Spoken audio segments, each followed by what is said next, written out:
Hey everyone, welcome back. Imagine being 200 years old, but looking and feeling 30. No wrinkles, no aches, endless time. But what happens to jobs, love, society itself?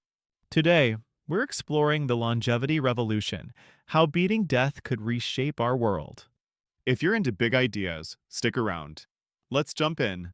First off, let's set the stage. For thousands of years, humans have dreamed of immortality, from Gilgamesh to the Fountain of Youth. Now, it's not just fantasy. Scientists are cracking the code on aging, treating it like a disease. Researchers identified hallmarks of aging, damaged DNA, shortening telomeres, and zombie cells. Breakthroughs like senolytics, which zap zombie cells, have extended healthy lifespans in mice. Telomerase rebuilds chromosome ends, CRISPR edits genes, and metabolic tweaks slow aging. Pioneers like Aubrey de Grey say we can engineer negligible senescence, no frailty with time.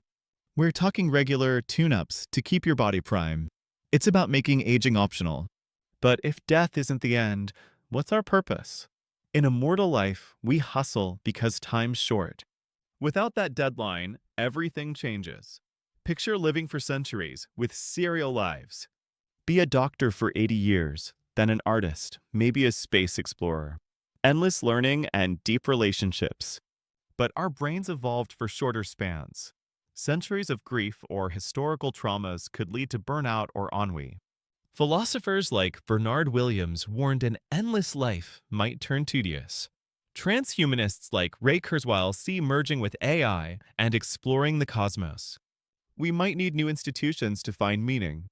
Viktor Frankl said our main drive is searching for meaning. In immortality, that search goes eternal. Okay, shifting gears, let's talk money. Economic earthquakes ahead.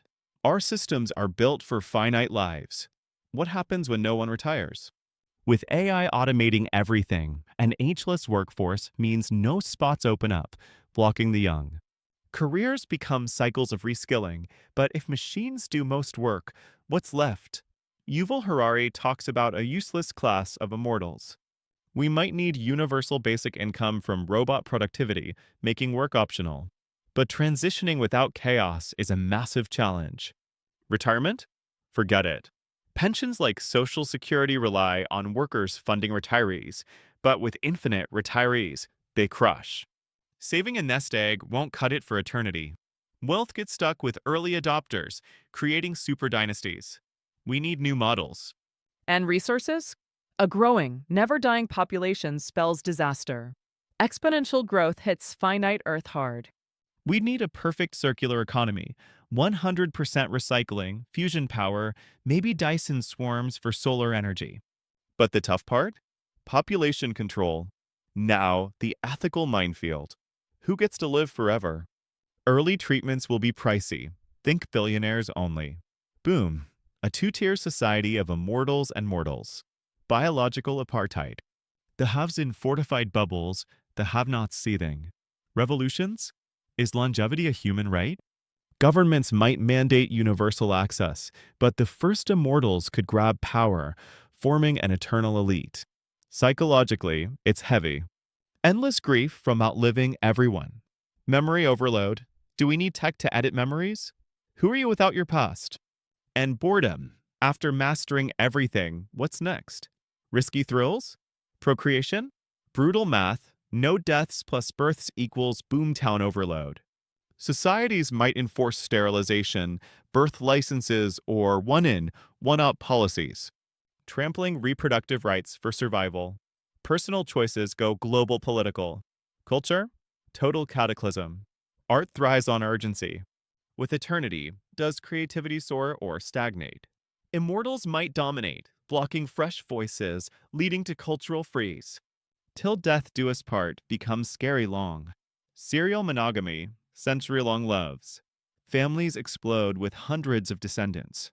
What duty to a 50th generation kid? Friendships deepen but might fade. Traditions shift, no generation gaps, just experience gaps. Values like legacy lose punch when you're the future. Culture could stasis. Or hyperchange. How do we build a resilient, immortal society? Governance overhaul, term limits, AI-assisted decisions. Laws adapt. What's a life sentence? Right to die becomes key. Sustainability. Mandate circular everything. Space expansion mandatory. Asteroid mining, orbital habitats. Sci-fi turns necessity. Earth as a managed park. Geoengineering, arcologies. Ultimate goal. Meaning in eternity. Focus on cosmic quests. Star travel, deep science. Society orients around grand purposes, not just survival. This longevity revolution is a paradox. Individual freedom from death demands massive societal control. The transition's risky. Inequality could spark wars. Without purpose, eternal life might feel empty. Key takeaways. Fight inequality for fair access. Tackle the meaning crisis. Go all in on sustainability. We need global talks now. Science alone won't cut it. It's about wisdom. What do you think? Would you sign up for immortality, or is mortality what makes life sweet? Drop your thoughts in the comments, smash that like button, and subscribe for more mind-bending dives into the future. Thanks for watching. See you next time.